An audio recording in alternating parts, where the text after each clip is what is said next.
Here, I am Abhi Kaur, member of Sambhav Initiative and moderator for this event. On behalf of Sambhav Initiative, I extend a warm welcome to our esteemed dignitary, Mr. Devansh Shah, sir, and all the participants in this 10th online national capacity building program on law and public policy organized by Sambhav Initiative, which is working towards alternative dispute resolution, free legal aid, mental health, and parenting legal literacy under the direct guidance of Patron-in-Chief of Sambhav Initiative, Honorable Justice C.K. Thakkar, sir, former Judge of Supreme Court of India, and Patron of Sambhav Initiative, Honorable Justice M.R. Shah, sir, former Judge of Supreme Court of India, where today's session is all about law and public policy, intervened areas of praxis.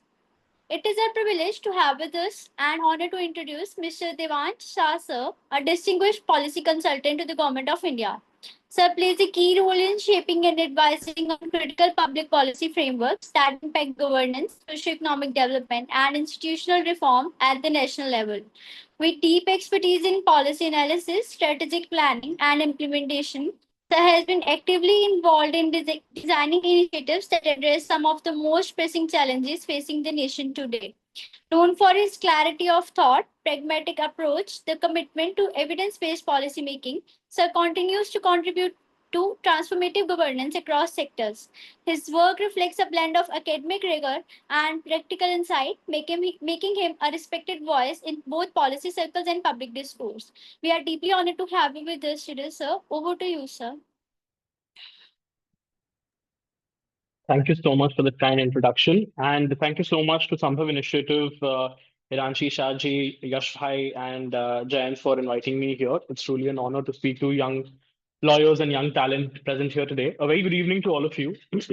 I want to begin with a very simple question that I want to pose to all of you is that does law shape society or does society shape law?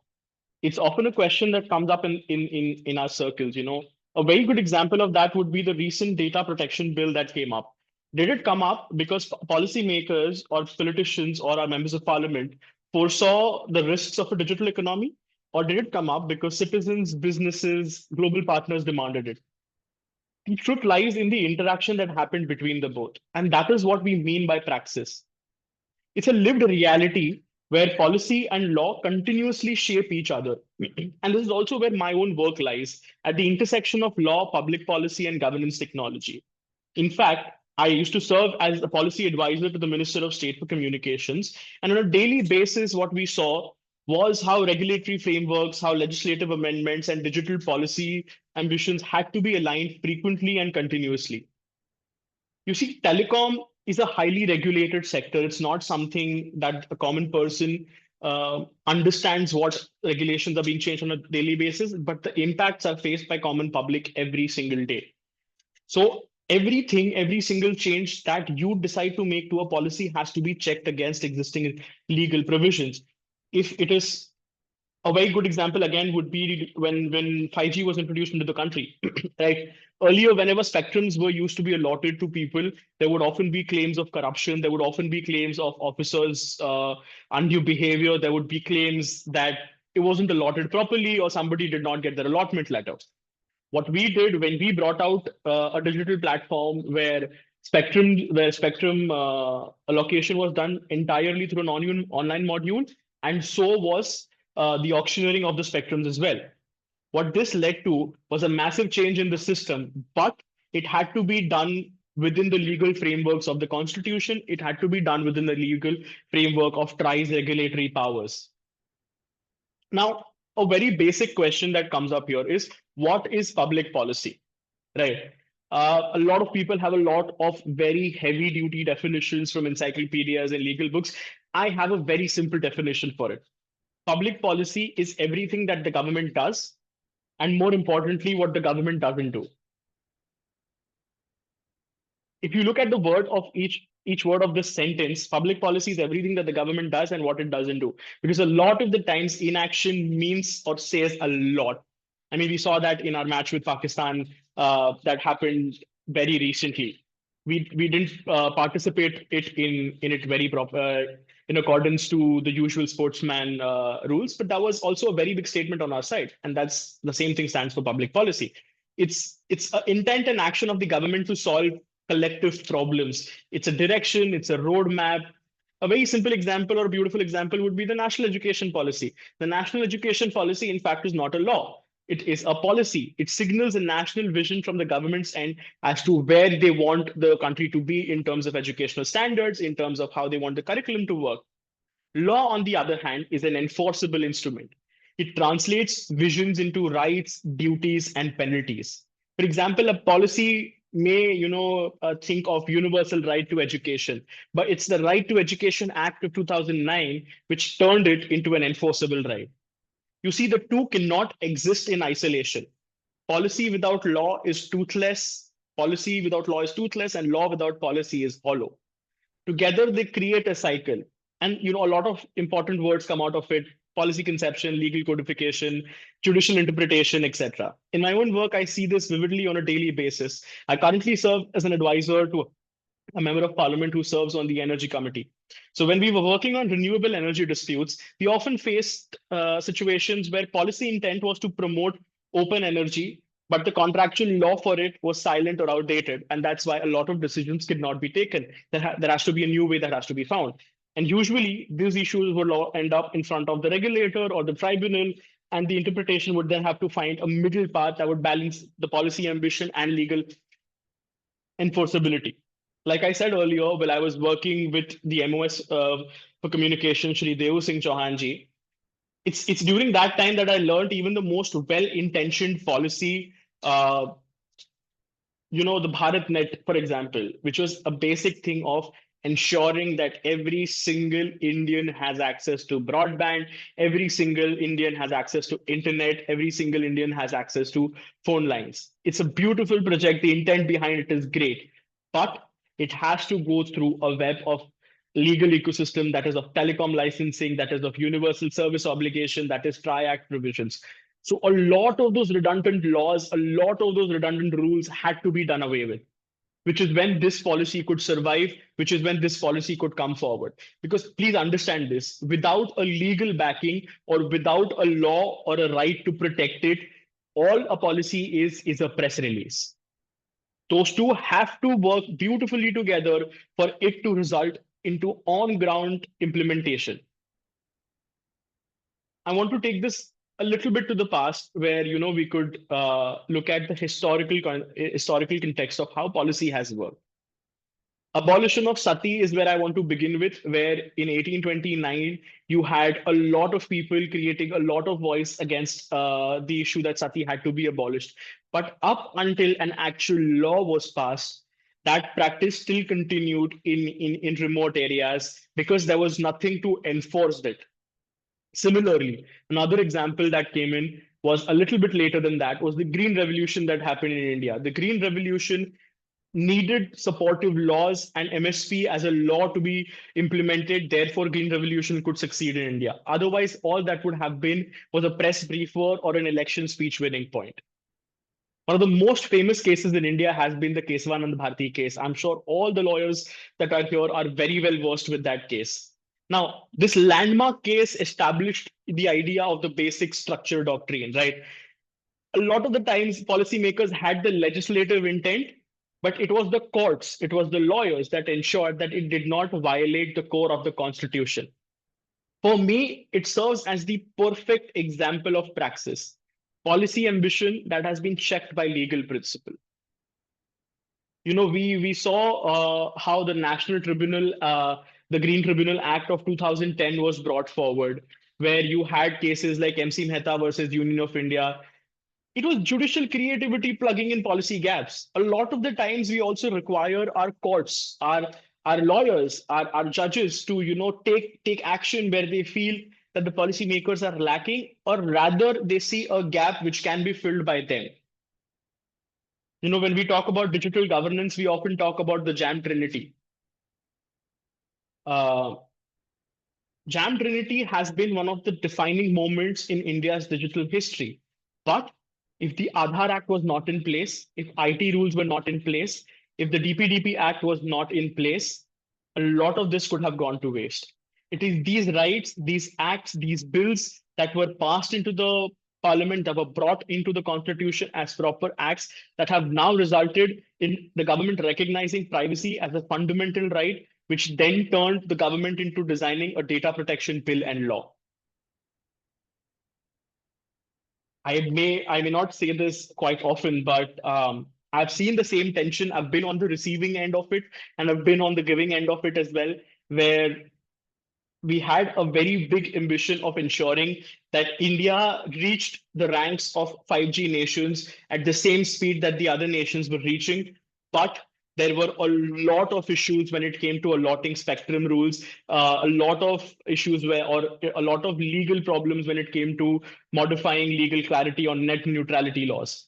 And a lot of these discussions were again made over the OTT bill that was supposed to be passed. But the question was, under what law do you regulate them? Do you regulate it under the Telecom Regulatory Act? Do you regulate it under the Information Technology Act? Or do you need to create a new law on it? You see, there is a very thin space between ambition and enforceability where this praxis plays out. Because trying or pushing through a new law under a law which it doesn't fall under will open you to a host of issues.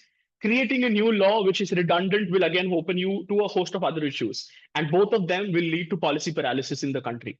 That is not something that you want.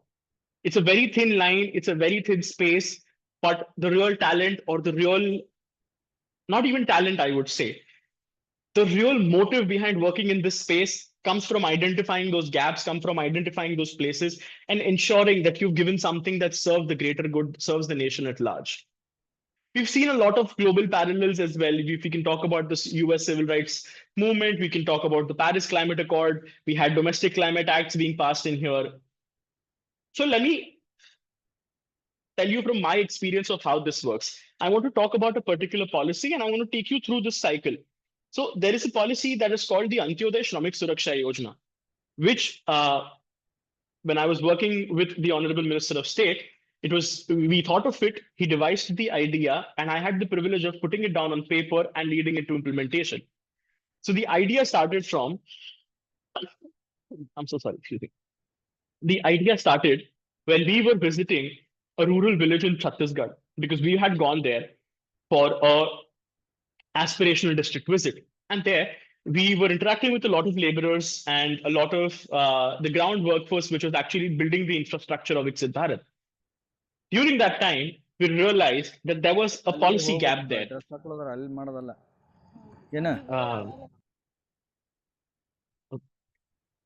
So we realized that there's a certain policy gap there, and there is something that could be done there. Now, what was that gap?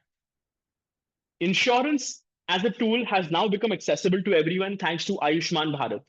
But accidental health insurance, which specifically focuses on laborers or the Shramiks of our nation, was something that was missing. So we decided to go back and we decided to work on this team. And that's when we came up with the Antyodaya Shramik Suraksha Yojana. What the Antyodaya Shramik Suraksha Yojana does is it ensures that every single laborer that is registered on the eShram portal of the Government of India gets an accidental health insurance worth 10 lakh rupees at an annual premium of 500 rupees. Now, on the base of it, this sounds amazing. It's giving a much bigger insurance to workers at an annual price of 500, something that they can save up and easily afford. But there were a lot of problems that comes in this space again.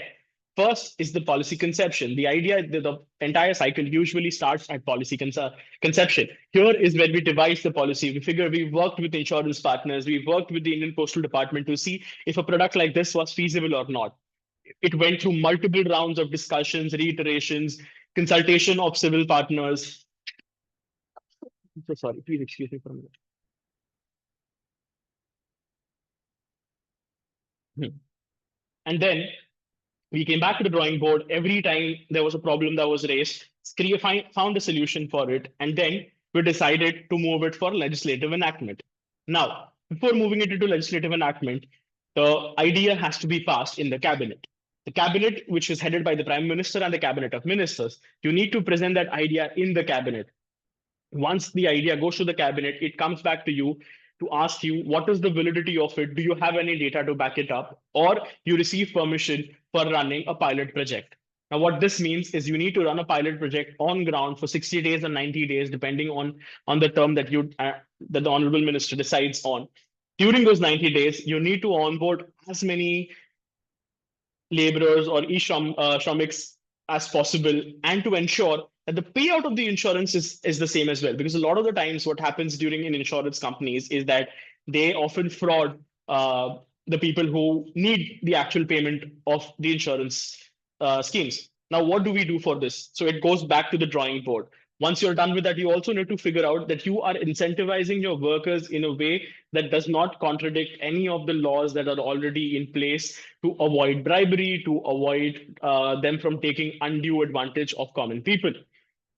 In a way to figure that out, you need to go down onto the ground, talk to a lot of people, figure out what can be done. And the solution to that was incentivizing the workers on the number of claims that they pass in terms of their promotions. Now, this is something that can be done without them having a direct monetary benefit, or without them giving them a direct monetary benefit, which does not fall under bribes or undue advantage, but it incentivizes them to do better work. Secondly, you need to create awareness amongst the people. Now, how do you onboard people again? Because a lot of the times governments come up with the brilliant ideas, with the best of schemes, but the public outreach lacks. The public outreach also has to be done in a manner which does not which does not create an undue advantage or undue issues in the near future. Once that is done, you submit the report back to the Prime Minister's office, back to the cabinet. From there, it comes into the parliament for legislative enactment. Once the legislatures believe that this is good, this is something that can be done for the betterment of the country, they pass it. After that, it becomes open for judicial interpretation. A lot of the times you will see when bills are passed, the judiciary will actively intervene either on suo motu cognizance or on the behalf of PILs or other petitions where they feel there is something that has to be done better. A very good case in this example, although controversial, and I do not wish to comment if it's right or wrong, but is about creating dog shelters in Delhi, where the court did take cognizance of it, and a lot of petitioners came in asking the court to intervene. That is what it means by judicial interpretation. After judicial interpretation comes the part of implementation, that is administrative enforcement. That is when your bureaucracy gets into action, where all the bureaucratic workers and public servants come together to ensure that there is a proper systematic implementation of the scheme happening on ground, where people are able to get access to it. There is then the citizen response after it. Once the implementation part is done, you will hear a lot of things back from the citizens. You will figure out issues. You will hear things that may or may not have worked. You understand there are certain things that worked wonderfully well. There are certain things that may or may not have been done. And that is when you go back to the drawing board, and then happens the case of policy redesign. This is the entire cycle of how policy and law actively work together. And a very beautiful example again would be GST. Goods and services tax is a little bit controversial, but has been the best example of how law and policy have worked together hand in hand. It started as a policy consensus that was translated into constitutional amendment and laws, and then it was tested in court, and it continues to evolve with feedback. For a long time, there was a demand that a lot of people want only two slabs in GST, which is what we saw in the recent GST reforms. So it keeps evolving. A second example, again, would be the example of POSH Act. Now, in 1997, India did not have any law on workplace sexual harassment. And there's a very famous case, which is Visakhapatnam versus the state of Rajasthan. And at that point, the court stepped in because it felt like there is a need for a policy intervention here, which is not being done from the government's end. Therefore, the court issues guidelines on basis of international conventions. It was policy vacuum that was filled by judicial lawmaking. It's a brilliant example of how judiciary can often influence policy making as well, because this was then later codified into the POSH Act of 2013, which has now become a very important part of any workplace or any company or organization that works within India. You know, while working, this is an example that I want to share from my experience as well, where working, when we're working in the energy committee, we work on a lot of energy sector disputes as well. And it's firsthand you see how contracts and policies collide with each other. We had a case where the downtime in solar projects should ideally be measured by 10 hours, which is the definition given in the policy generation hours, or should it be 24 hours, which is the normal utility legalistic approach. Now, this issue had to be taken in front of the tribunal. And the tribunal decision mattered not only legally, but also for the broader policy, because then it would incentivize renewable investment. And this for me was praxis. This for me was law and policy negotiating with each other in real time. A very good example of that, again, would be what we saw that happened during the elections that were fought by India recently in the Universal Telecom Union. India barely beat, we very narrowly beat China. And for that, we used a legal point, right?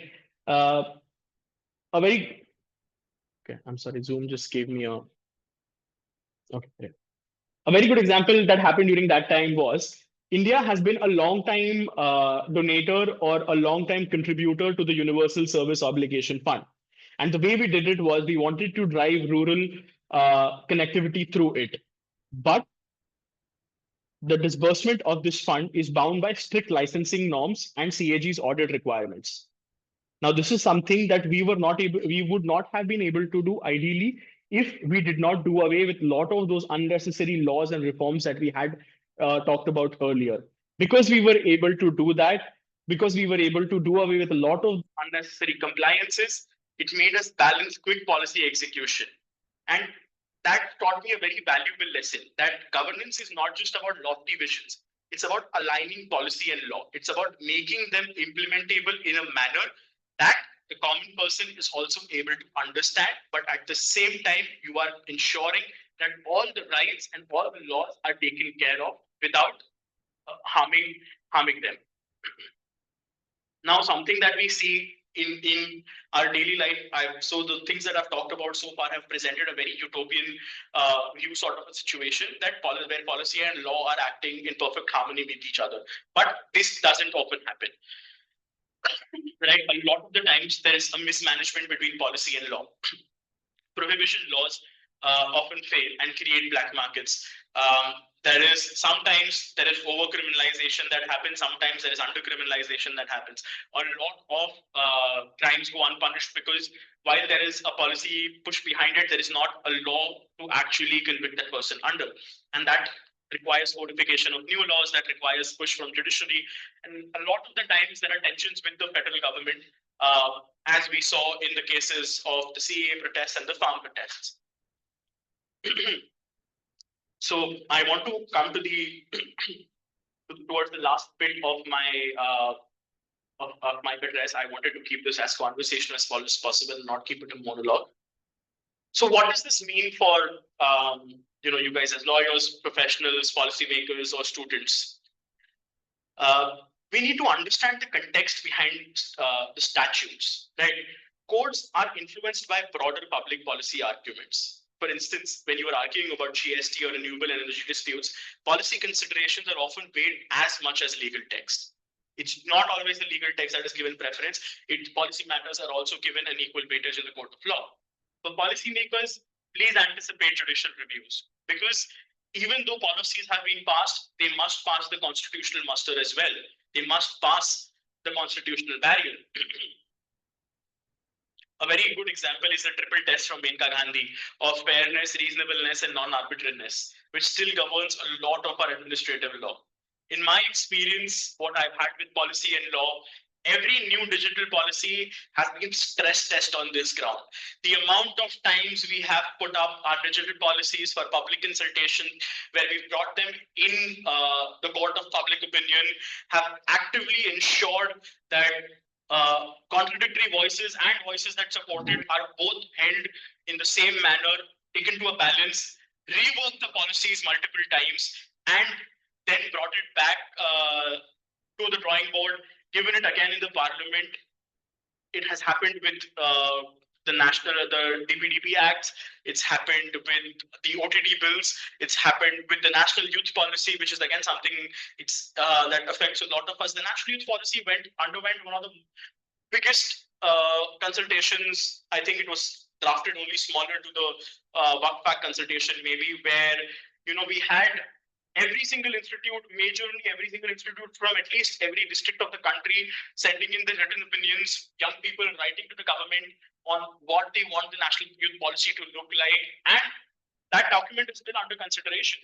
So this shows the actual capacity of a common Indian citizen or of us as young Indians, as young lawyers, as young policymakers to bring about a change or to get the government to actually hear your voice.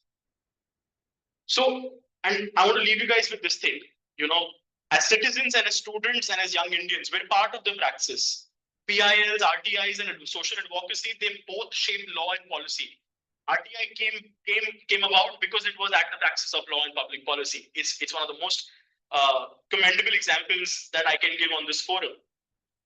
After that came the disability rights movement, where grassroots activism shaped the Rights of Persons with Disabilities Act of 2016. In my own journey of leading youth initiatives, of working on GovTech projects, I've seen how young professionals can bridge this gap. I'm very proud to say that you had two people on this call earlier. I don't know if they're with us here or not. There was Yashuvardhan Tiwari here, who has been an active contributor to the public policy discourse in the country since, as far as I can remember. There's also Jayant Agarwal, who keeps working on multiple social initiatives, has been involved with multiple teams and multiple social projects. They are live examples.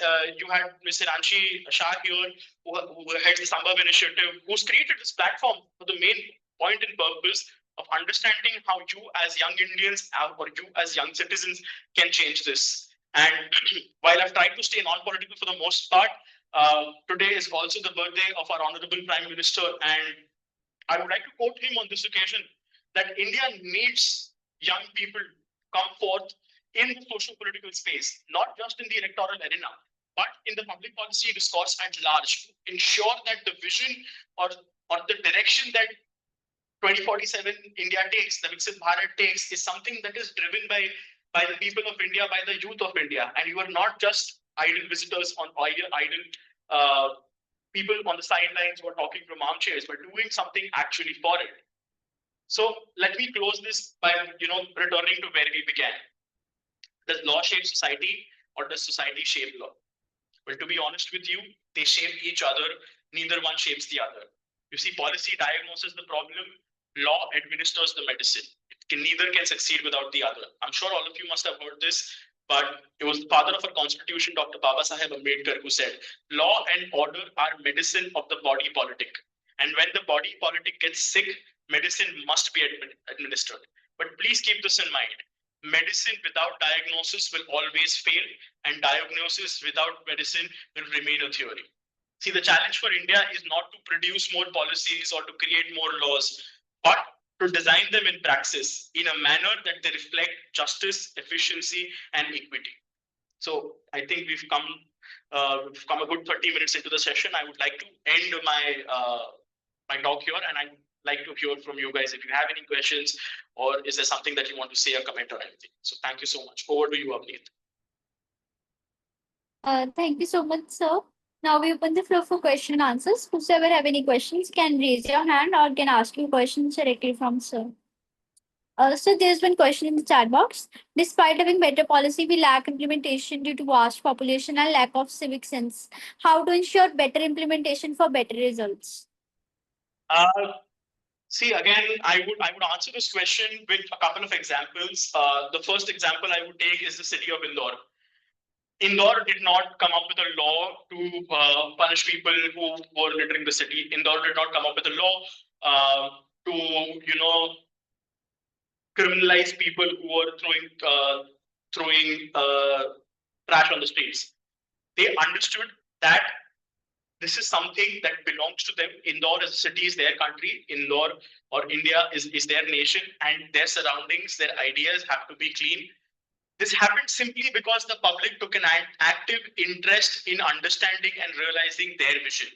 See, this is what I have been talking. This is what I spoke about in the last part of my speech, right?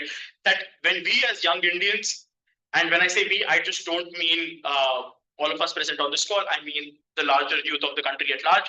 Realize that we are no longer leaders of tomorrow. We are leaders of today. Every action that is taken today is going to impact our today and our tomorrow. It's no longer a point of time where we can say, oh, we still, there are leaders out there who are doing good for us, so we don't have to do anything. The leaders out there are going to continue to keep doing their work because they were working with a vision where they want to achieve Viksit Bharat of 2047. But that is not going to be possible unless 65% of the country's population, that is the youth, actually aligns with them and starts walking and working with them. So when we talk about there is a lack of implementation due to vast population or lack of civic sense, it is something that has to be ignited within the people of the country. You see, when the Prime Minister took up a broom and started the Swachh Bharat Abhiyan, he did not go to every single place in the country and clean it. It was the citizens of the country that understood the importance of sanitation, of cleanliness, and went out there with brooms, did massive sanitation drives. 100% creation of 100% toilets throughout India did not happen singularly because there was a particular ministry at work. It happened because people realized even in rural places, government did its part. It tried to create as much awareness as possible. It tried to create through TVC ads, through Nukkad Nataks, through every single measure possible, through government buildings being covered with ads for Swachh Bharat Abhiyan. But it was the mothers, daughters, and sisters of the nation who realized that this was something that was going to be better for them. So sorry, I'm just a little bit under the weather. They realized that this is something that is going to benefit them, their families, and it is going to have a multiple effect. I don't know. Okay, there is also a very interesting byproduct of this. I'm just deviating from the question for a point here. Do you know what happened in 2016? That rape cases in India had a massive drop. Anybody, if they want to answer, can unmute themselves and answer. What happened in 2016 where we had a massive drop in rape cases?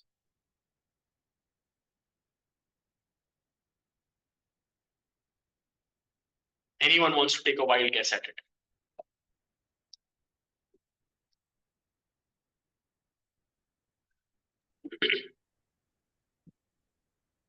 Okay, I don't think anyone has the answer. It was a Swachh Bharat Abhiyan. Because Swachh Bharat Abhiyan happened, women were at their most vulnerable when they went out to defecate in open spaces. Because there were toilets being created within their houses, within their communities. There was a sharp decline in number of rape cases in 2016. This is an example of how policy vision, which was implemented along with public support, can have unintended effects which are actually positive in nature. So my conclusion to this is that no matter what the policy is, we as citizens of the country, we as socio-political activists have to understand that it is also our responsibility along with the government to ensure that there is a proper implementation of this. It is our responsibility to go out there, talk to people and make them understand. I'll move on to the second question if this question is answered. How do you measure effective outcome of policy being implemented? Again, a very good question. I don't think there is a scale of 1 to 10 where you can measure of how effective a policy has been. But when there is minimal feedback from the citizens in terms of what can better be improved, or there is a huge turnout of feedback in the sense that this is great, but this is something that can be done better, for me, that would be a good outcome that a policy that has been implemented has been great. For example, Ayushman Bharat. Ayushman Bharat has had multiple iterations in terms of improvement. We've just covered senior citizens in it as well. That was something that was demanded by the public. That was something that was the public said that the Ayushman Bharat scheme is great. It is being implemented in a wonderful manner, but maybe can we also have a better version of it where we have senior citizens being included. So for me, that is a great way to measure an effective outcome of a policy being, implemented properly and to ensure that, the public is actually happy with it. Can you please throw some light on the role of politics and culture in effective policies? That is a very good question. My answers is going to be biased in a certain manner because I do represent a political party. I serve in the national policy team of the youth wing of the Bharatiya Janata Party. So, but I'm going to answer this in a practical manner as well. Every political party comes up with a certain basic ideology or a strand of doctrine that they follow to their core. For us, we follow the idea of nationalism, of nation first. So if you notice that in every single scheme or every single policy that the government comes first, you will find a certain flavor of nationalism being implemented in it. Be it the national education policy, be it the national youth policy, be it the data protection bill, be it the Waqf Amendment Act, be it creation of IIMs in Assam. A lot of these will actually have a sentiment of nationalism behind that when it comes forward. Similarly, what we saw during the Congress tenure as well is there was a hint of socialism in their in the way that they work. Congress on at its very core, I do believe, is a socialist party. It does tend to move from left to center to left. And on that alignment, a lot of the policies were built in that manner, which supported their ideology. So whenever there is a political party or a political ideology at play, it will influence effective policies. But what I do believe at my core is it doesn't matter what political party you belong to. It doesn't matter what political ideology you subscribe to, as long as there is the idea of nation first or Bharat first at the core of it. Because all these political parties, all these political ideologies should ideally work towards building a stronger, a better, and a more developed India. And I don't think, or I hope not, that there are parties, which would actually work in a manner which is detrimental to the nation. So, and especially in these spaces as well, I want to continue that in a manner, is that during elections, you see that a lot of schemes are being attacked, a lot of personal attacks are being made, a lot of comments are being said that should not have been said. Politics and policy should be kept at a level which is digestible by every single person in the country. And it is something that should be held to a benchmark. I don't know how many of you actually follow the parliamentary debates that happen, but if you've been noticing, the quality of parliamentary debate has been going down a little because the opposition just refuses to interact with the government. It refuses to enter into actual debate with the government. And they often resort to name calling, sloganeering, and other issues. So what happens is a lot of their own MPs, right? If any of you actually want to go back and watch the last couple of days of the monsoon session, you will hear a lot of the opposition MPs saying that there are discourses that they want to take part in. There are questions that they want to ask the government. There are policies that they want to, intervene or bring forth in front of the House, but they're not being allowed to do so. And I strongly believe that politics should never stand in way of good policy making. Politics should be a way to do good policy making. Politics should not be a way to stop policy making. So I'm going to end my answer on politics and culture over there. How to become a policy consultant? Is it same or connected to political strategist or analyst? What are some similar career paths? Again, a very good question. How to become a policy consultant? See, I'm a firm believer that a lot of the policy courses that are available out there are a very beautiful amalgamation of public economics and public finance, but they often lack a social element to it. What I mean by this is, I don't have a degree in public policy. I do have a degree in political science. I do have a degree in finance. I do have a diploma in governance and law, but I don't have a degree in public policy. That does not make me disqualified to be a public policy professional, right? Because public policy in itself is so diverse that you need to have people, ideas, and opinions of all walks of life to understand. I spoke to you guys about the Antyodaya Shramik Suraksha Yojana, right? So when we actually built the Antyodaya Shramik Suraksha Yojana and we were running the pilot project, the biggest problem that we faced was actually getting the laborers to sign up. Because how will you reach out to these laborers? We ran the pilot in the state of Gujarat. In a state as big and wide and vast as Gujarat, how are you going to effectively and in a proper manner reach out to these people? It was a very big question in front of us, and none of the public policy professionals with fancy degrees could solve it. The answer came from the Bharatiya Mazdoor Sangh. We aligned with the BMS, the Bharatiya Mazdoor Sangh, because they're the largest labor union probably in the world at the moment. And we were able to hold effective camps in places where we were educating them about what this is about. We were able to connect them to the e-Shram portal, and we were able to ensure that they were registered for the Antyodaya Shramik Suraksha Yojana, ensuring that they were covered under insurance as well. Now, these are social parameters and social segments that are often missed out in our policy education. So it doesn't really matter what space or what background do you come from. The idea is, if you're able to do good, if you want to do something good, there are a plethora of opportunities available. I'm sure all of you are on LinkedIn. LinkedIn, at least my LinkedIn, has now been filled with people offering internships and positions in a variety of MP offices, in ministries. Unfortunately, when we'd entered this space, there were I think 2 people of my age who were working in this space. It was me surrounded by 60-year-olds all the time. But now, thankfully, that has changed. We have a lot of young students, a lot of young talented people. So be on the lookout for opportunities. And even if it's just not on the lookout of opportunities, reach out to a lot of these MPs. You know, if there is a member of parliament, maybe your member of parliament, that you can reach out to, write an email to him, or just go to his office and say that, you know, I want to contribute to your parliamentary approach. Please tell me how or why I can help you. My genuine advice to you would be, start the work at grassroots, understand how your mayor works, how the municipality works, move on to the legislative assembly of your state, and then move on to the Parliament of India, understanding the entire governance procedure of the country.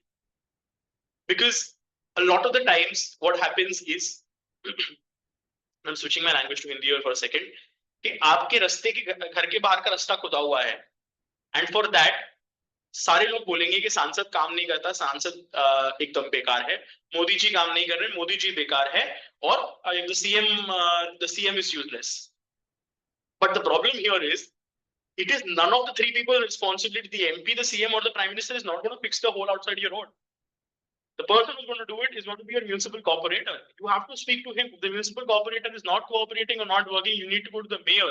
If the mayor doesn't listen to you, then you move on to your MLA. If the MLA doesn't listen to you, you move on to your MP. Because these are the levels of power. An MP's responsibility primarily is to participate in debates and discussions that happen in the Parliament of India. MLA's responsibility is to ensure that they are able to present your cases in the state assembly. It is the municipal corporator who has to ensure that there is a basic supply of amenities that is happening in your household. So that is something that, you know, has to be understood, and that is something where you can begin your policy consultancy. Is it same or connected to policy, political strategist and analyst consultant? It's not the same, but it is connected, because, like I said, politics and policy have to flow together, because without political will, there is not going to be a policy. Without policy, there's not going to be a law. But a political consultant or political strategist, analysts, they focus on elections and on winning those elections. A policy consultant usually starts his work after the election is won, after the government is formed, and then you know, helping whoever it is, ensuring that they're able to deliver good legislation, good policies. Similar career paths would be working with a lot of think tanks. There are some wonderful think tanks out there. There is India Foundation, there is ORF, there is Chintan, there is Vidhi. A lot of these think tanks often work with private partners towards influencing government policy or nudging the government policy in a direction. A lot of the times, the government will actually reach out to these think tanks if they have a specific speciality, or if they have a hold on a subject, that can you please help us, you know, draft a certain policy or draft a certain document. So a lot of these can be similar career paths for you. So I hope that answers that question. The next question is it better to do single policy for all or common policy frameworks for all, looking at the diversity of India? I'm sorry, could you please explain this question a bit better?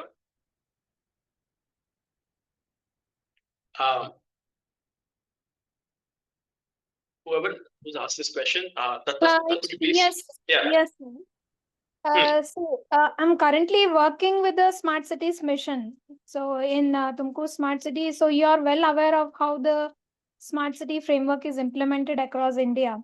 Right. So this question has multiple questions in it. Hope you might have understood by default. So the only question is when the policy is designed. So is it like the diversity of the entity is considered? For example, when the smart city framework was designed, so was the tier 2, tier 3 and tier 1 concept was considered? Because when it comes to the smart city proposal, it was given the liberation to the smart city of the respective ULBs to design. So when we are talking about the sustainability, we are looking at the district level. So I'm trying to emphasize on the capability of the smart city itself. See, when it was designed, it was concentrated for the city, but now it has the ability to cater the services at the district level. Now, so here I'm emphasizing that it could be a better policy framework that elaborates the kind of service that it can leverage. So this sentence is like elaborated with this example. So a lot of the times, see, if you're talking specifically about the smart city initiative, right? Yeah, it has been taken into consideration that there are tier 1, tier 2 cities, tier 3 cities as well, which is why an alternative, or I wouldn't say an alternative, but a better version of it has been the aspirational district program as well, where the way you are trying to do is you're already strong cities or strong towns. You're trying to develop them into smart cities, and you're underperforming or considerably backward cities and towns. You're trying to turn them into aspirational districts. Now, what this does is trying to bring them both to the level of equilibrium. So when you say if it is better to have a single policy for all or a common policy framework for all, looking at the diversity of India, please let that, from my experience at least, there is considerable back-end work that is done to ensure that the entire diversity of the country is well taken care of, is well taken into consideration, and it is done in a manner where nobody or no one is left out for that matter. And once it is able to achieve its objectives, with Smart Cities Mission, certain areas you've been able to see wonderful results, but still in a lot of cities, the work is still under process and is not completed.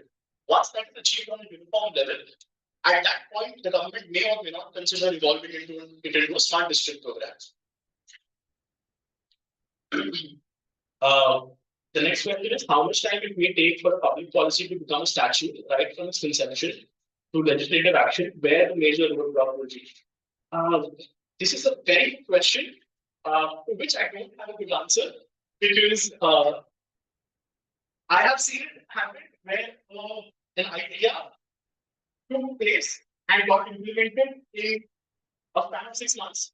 And I also know of ideas where there have been the idea has come up more than a decade ago, and it still very much remains into the processing of it. A lot of it, the way we see in infrastructure especially, where infrastructure takes a lot of the time. Now, the roadblocks can be at multiple levels, right? The roadblocks can be, like I said, the entire cycle that I explained. It can be a policy inception as well, where within the circle or within the team only, they're not able to reach to consensus of what the policy should look like. Moving it into legislative action, where it's not being able to pass out from the parliament, or it's being sent back for multiple reruns. After that comes the judiciary, where the judicial interpretation of it is not something that is acceptable to the judiciary, where the period is encroaching upon the basic rights. That could be a very big roadblock. After that comes the administrative implementation. The administration is not very proactive in terms of implementing it. It can be stuck there for ages. After that comes the public consensus part. If the public does not like it, if the public actually comes down on the roads and streets, it will, take considerable action from the government for it to, again pass, and it comes back to the policy board. So I can't tell you where exactly the major roadblock will be, because at every single part or every single point, I think we can have a major roadblock. But fortunately, a lot of the times, if there is good intent in place, things do move considerably fast. Is that voice issue? Is my voice clear or is it breaking? It's clear now, sir. Okay. Is there any method in effect which ensures the minimal gaps at city/village level could be matched with the guidelines issued to concerned authorities at bureaucracy level, at policy level, as policy implementation is restricted at that level. The method in that place is the political will, I would say, is when the political representatives are proactive enough to ensure that the bureaucracy is effectively and in accordance to the guidelines that have come up from the government are implementing whatever has been conveyed to them. If that is happening, if your public representatives are responsive, and there is a beautiful tandem between the bureaucracy and the public representatives, then I think that is a way in which the minimal gap city and village level could be matched. As you said, politics shouldn't be in the way of policy making, and we see decline of legislature due to weak opposition. So do you think coalitions at center make it more suitable for policy makers to fathom more about the policy lacunas? Does the concept of multi-party or bi-party system affect policy making in any way? I disagree with a part of this question, and I don't see a decline in legislature. I see a decline in debate. Right? There has been no amount of lack of proactiveness from the government's end.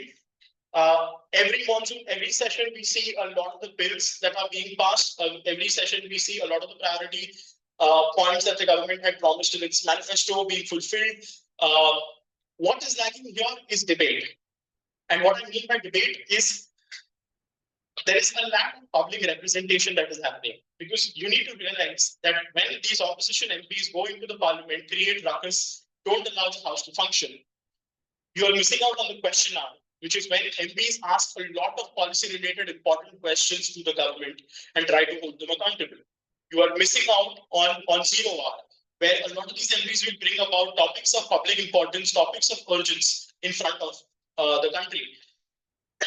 You're missing out on paper late, where committees, where the actual policy work often takes place, the reports are being tabled in the House, which become accessible to the public. You are missing out on debates on key bills. You're missing out on debates on key issues that have to be raised. For example, this session, the opposition started with creating ruckus about wanting a discussion on Operation Sindoor. When there was a discussion on Operation Sindoor happening, they created a ruckus on asking for a statement on Manipur. And the statement on Manipur happened, they started off creating a ruckus on SIT issues. And again, something that I want to make it practically and very evidently clear over here is because I do work in the parliament along with the member of parliament, is that every single thing that has to be discussed in the House goes through the Business Advisory Committee. The Business Advisory Committee consists of all the senior leaders of opposition as well. So when you are you have access to that committee, you are able to put forth your voice over there. The government is actively asking you to submit a petition and written that you want a discussion on so-and-so issues. You're not doing that, and you're wasting times of MPs. There was a bill that was passed about creating an IIM in Assam. Now, so I went to Assam in 2021 as a young political consultant. And I went to Assam, I think 2 years back, as the track chair for Y20 India, because the inaugural of Y20 India was held in Assam. And I saw a stark difference of how developed had become in those 3 to 4 years. The rate at which Assam had developed. And the Northeast has always been a very integral part of our country, which has been led devoid of development. To raise a bill as important as establishing an IIM in Assam, I don't see the point of opposing it in the House. But the bill was still opposed just for the sake of opposing it. There were MPs from the opposition side who wanted to add amendments to other bills. There was again, if you follow the parliamentary debate, there is always Mr. K. Premnathji, who has a lot of amendments to the bills which he brings forth. Sasuddin Owaisi ji, who also brings in a lot of amendments to the bill. Now, these MPs are actually allowed to voice protest or voice their changes in front of the House. What this does is it makes it. There are people of Hyderabad who are not being represented there. There are people of Wayanad who are not being represented in the House, and their voices matter, which is why they have been their leaders have been elected. So I don't think that coalitions at the center make it more suitable for policymakers to fathom about policy lacunas or the other way around. Coalition governments have been in place in India since since at the very beginning of our independence. You know, there was Congress at the beginning, obviously, but after that we saw a host of coalition governments that came into place, and we saw some actual good reforms that were brought in at that point as well. But it is also the point that at those times, the opposition also played an active role in opposing, in discussing, in debating the government.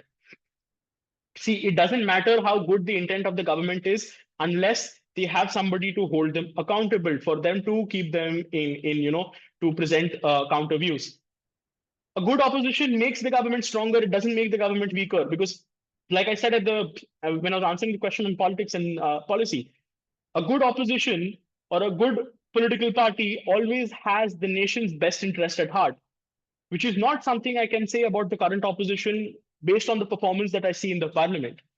Because creating unnecessary ruckus on camera and then laughing it off camera is not something that is for the benefit of the nation. So when we were speaking about the other ways of getting into the policy space, so our office, the Honorable Member of Parliament's office, Shri Deo Singh Chauhanji's office, also runs an internship program every session where we onboard 6 interns, and we train them in the public policy space, we train them in the parliamentary procedure space. And a lot of the times they have the same question for us, is that why doesn't this parliament session last? See, the way you do discourse on a bill, or the way you create talking points out of a bill, is hearing both sides of the story. When the other side of the story is absent, what are you going to do about it? All you want to do is create ruckus on camera and then come off. So I don't think this has to do anything with the concept of multi-party or bi-party system, because even in America has a bi-party system. For the most part of it, there's a third party, but usually it's the Republicans or the Democrats that come to power. And even they are in a state of policy paralysis because there is a weak opposition in place, and they have a strong leadership which sometimes dwindles. In India, fortunately, we have a very strong leadership who has been running strong for the past 11 years now. We will move on to 15 years and hopefully more than that. But my point of that, the whole point is, once you have a strong leadership in place, a good opposition will make the government stronger, not weaker. So that is my crux of the question, and I hope I could have answered it. We'll take on one last question. I do have another commitment after this. I'm really sorry for that. Why in digital era government don't use technology for feedbacks, even in a short, small manner, at least via text, WhatsApp messages? They do, which is again, it's a lacuna on the part of the government. They've not been able to create awareness about it. But if you go on to if you have a grievance with any particular government department or a ministry, if you go on to their websites, there are grievance redressal portals. There are WhatsApp numbers and messages that they are able to, where you can easily type out your grievance and send it to them, and they will immediately get back to you.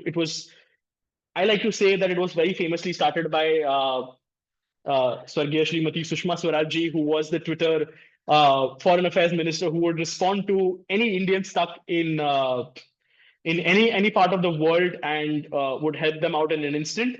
But you tweet out to IRCTC with a problem, they immediately get back to you. You tweet out to India Post, they immediately get back to you. There are also WhatsApp numbers and channels that they have been created. All it requires from our end is to actually take the first step of reaching out to them as well. They've created it, they put the portals, we need to visit the websites, we need to visit the portals, we need to take our part in active citizenship. My last leave away for you guys is that don't be on the sidelines. Just don't sit and watch as the nation progresses and leaves you by. Play an active role in it. Try to contribute in whatever manner possible. All of you are young lawyers, young students, young professionals. The government of India has come up with the My Bharat initiative, where it wants young people to actively participate with them. Every single district has multiple programs that are happening in terms of volunteership, in terms of mentorship programs, in terms of social work.